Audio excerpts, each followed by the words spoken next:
Hey, what do you think of my new jacket? Or my new hat? Yeah, maybe it's a little much. No matter what your personal style is, you can't deny that the way we dress has an effect on the way people see us. This can't be any truer than in Hollywood, the epicenter of the entertainment industry. Now, depending on where you live, the culture there may or may not care about the car you drive. Many people say that in LA, the car you drive is almost like an extension of your wardrobe. It can say a lot about you. Everything from the color to the model to the year of the vehicle can be seen as an expression. You don't just drive your car, you wear it. In the 1970s and 80s, there was one status symbol that was more ubiquitous than all the rest when it came to saying you were somebody. It wasn't an Oscar, a Grammy, or an Emmy, or a Golden Globe. It was Mercedes-Benz. And more specifically, a Mercedes-Benz R107. Of course, back then, nobody called it the R107. That was just the internal chassis name that Mercedes-Benz used for that generation of the SL Roadster. Americans knew it as the 350 SL, 450 SL, the 380 SL, and the 560 SL. But when you make one car for 18 years with the exact same body and chassis, people will want to unify it with a name, and so many enthusiasts today casually refer to these cars as the R107. There was also the C107, which was the pillarless hardtop coupe, or SLC, but we won't be talking about that today. It also wasn't built for as long. Now, 18 years is a very long time in the car world. Until 1998, when it was defeated by the G-Wagon, the R107 actually held the record for the longest produced Mercedes-Benz. For a little bit of perspective, just think about what the world was like in 1971 when this car was introduced, and what the world was like in 1989 when it was discontinued. Think about what was going on in society, pop culture, fashion, music, politics, as well as all the other types of cars that were being sold alongside it. I mean, this is a car that was designed in the 60s and almost made it to the 90s, just missing that mark by a few short months. And it was still selling well by the end of its run. Now that's impressive. It just goes to show how timeless the R107 really was. Hollywood's love affair with Mercedes-Benz actually began back in the 1950s, when an importer in New York named Max Hoffman urged the company to make a street-legal version of their race cars. So the famous 300 SL Gullwing Coupe and Roadster were born, and so began the image of luxury, status, class, and elegance that Americans still associate with the company today. Which is interesting because elsewhere in the world, Mercedes-Benz is known for producing everything from taxis to trucks to ambulances to passenger cars. Luxury cars are just a small fraction of what they build. And yet Americans have always viewed it as a status symbol for generations.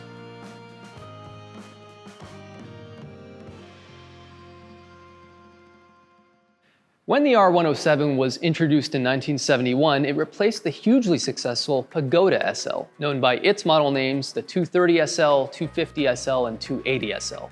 Now, the R107 went on to have a multitude of different models over its own next 18 years, but during its first year, 1971, the only model available worldwide was the 350 SL. According to Mercedes-Benz's nomenclature at the time, a car called 350 SL would be an SL Roadster, SL meaning Sport Light in German, powered by a 3.5-liter V8 engine. That's what the 350 is supposed to mean, 3.5. Everywhere but North America, that was the case. But the US got its own version of the 350 SL.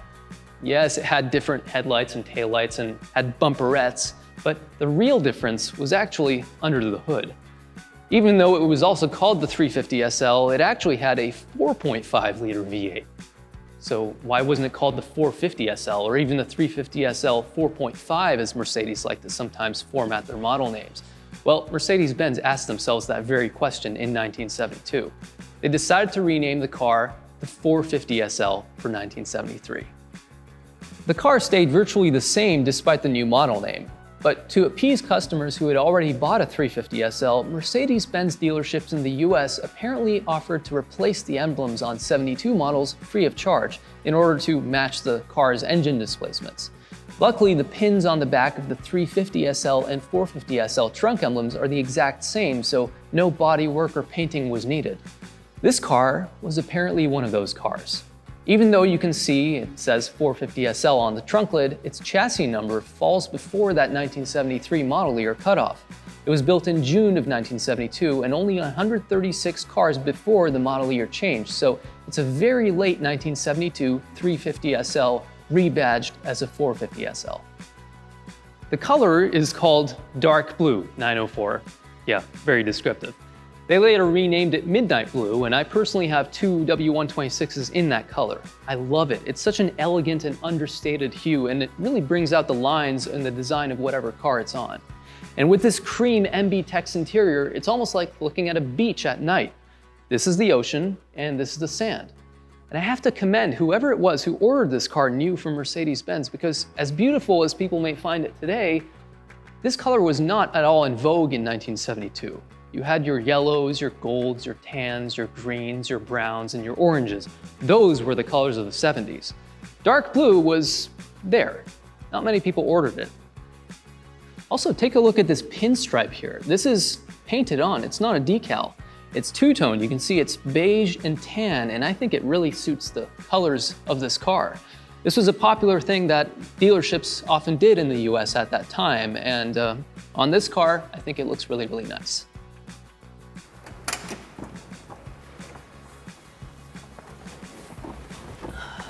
Now, I mentioned MB-tex. What is it?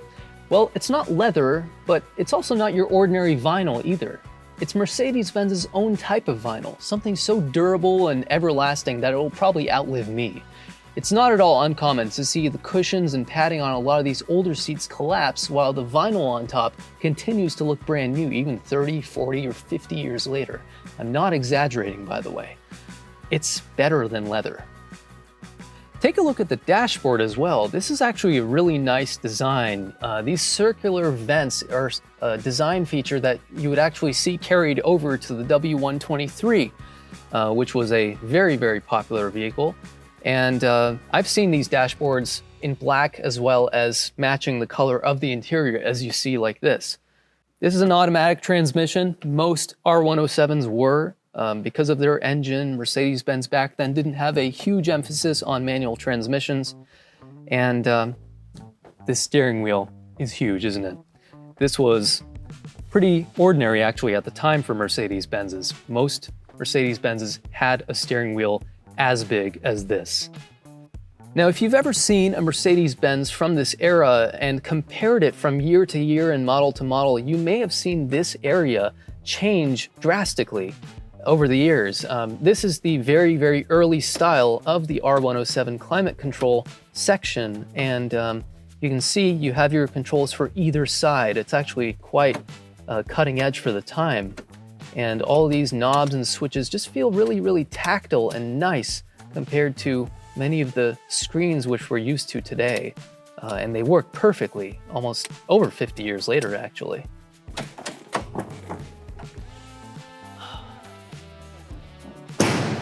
Now, there were many different design features on the R107 that were pioneered, some of which stuck around for generations. One of those was the taillights. The R107 was the first Mercedes-Benz to feature these ribbed taillights. These weren't just for show, by the way. There was intentional thinking behind this design. You see, most taillights at the time were flat or curved, and what would happen was when the car would get dirty, the taillight would also become uniformly dirty, making it difficult for people behind you to see your car. So, being as safety forward as they were, the designers at Mercedes-Benz came up with this grooved design.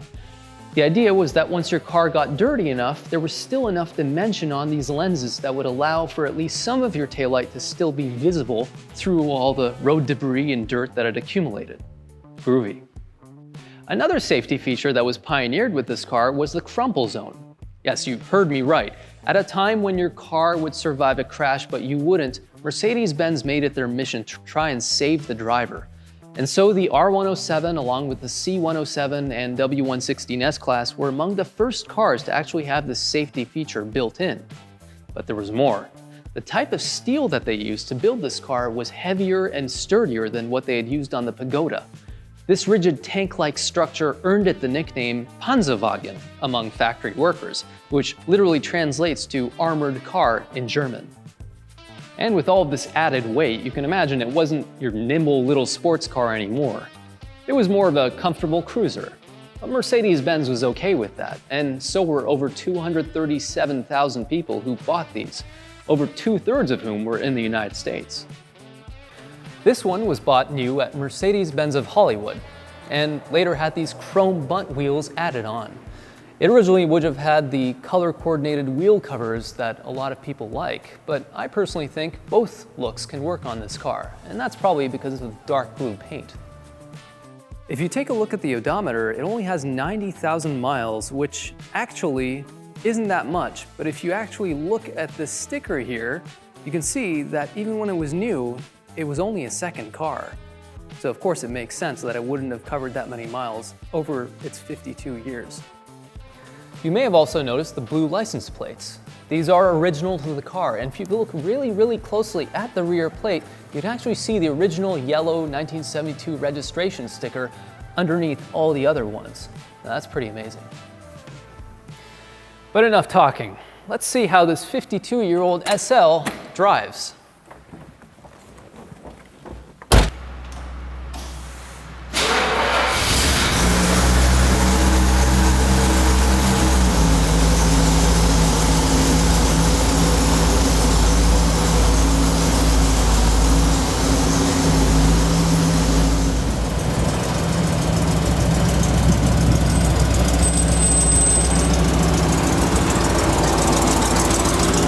So this is my first time driving a 350 SL, or 450 SL if you like. I have driven a 560 SL and a European spec 500 SL. Of course, those weren't sold in America. And I have to say, for a very early car like this, and it's over 50 years old right now, it still drives pretty nice, I might say. Because even though, of course, you know, it's a 50-year-old car, it's very smooth on the road, and the engine sounds, you know, like it actually has some power. And that's something that you get with these really early cars before they had catalytic converters and all the emissions equipment that they were required to have. So a lot of people actually prefer these early cars for that reason. Now it is a little bit louder as well, but it's part of the character of the car. And that's what I like about this car, if I'm being honest. The steering, the suspension, it is a bit of a loftier ride, and that's part of its cruiser persona, if you like. And such a big steering wheel like this is, you know, kind of goes with that boat-like feel. And when you're driving a car around like this, you have to kind of get used to the length of the hood. That's not something that a lot of people have in their cars nowadays. But it is kind of nice to have such a big engine bay in front of you, and you really feel like the road can go on, and you know, you can drive right into the horizon. It's a really cool experience.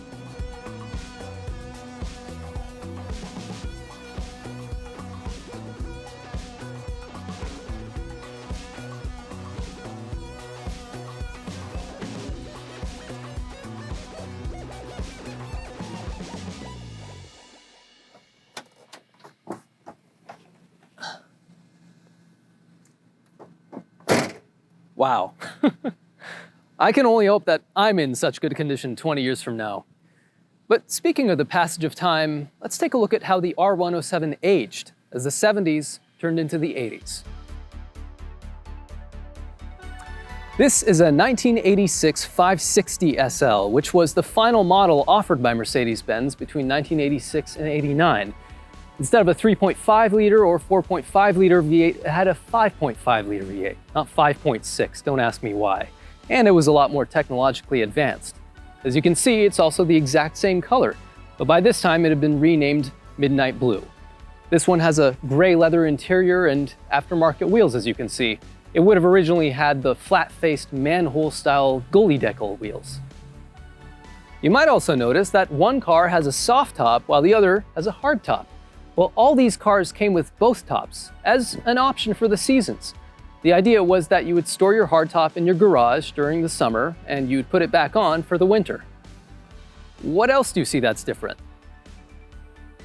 If you don't see it, you might need glasses. Take a look at the size of these bumpers.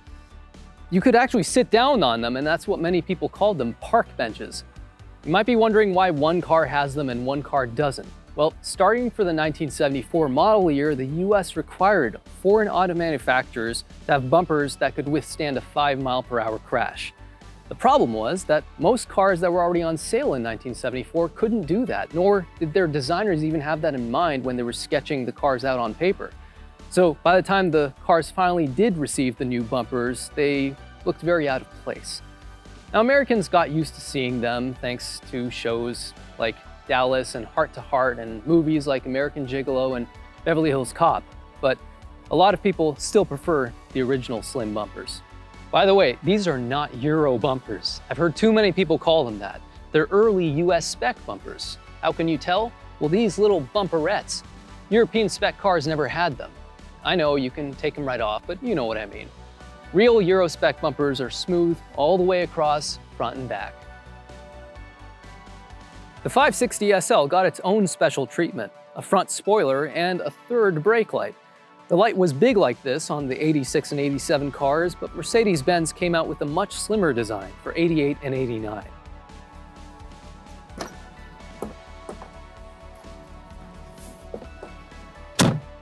You can also see the evolution of interior design here. Look at the burl wood and the automatic climate control and the stereo and the airbag and, well, I guess that's kind of it, isn't it?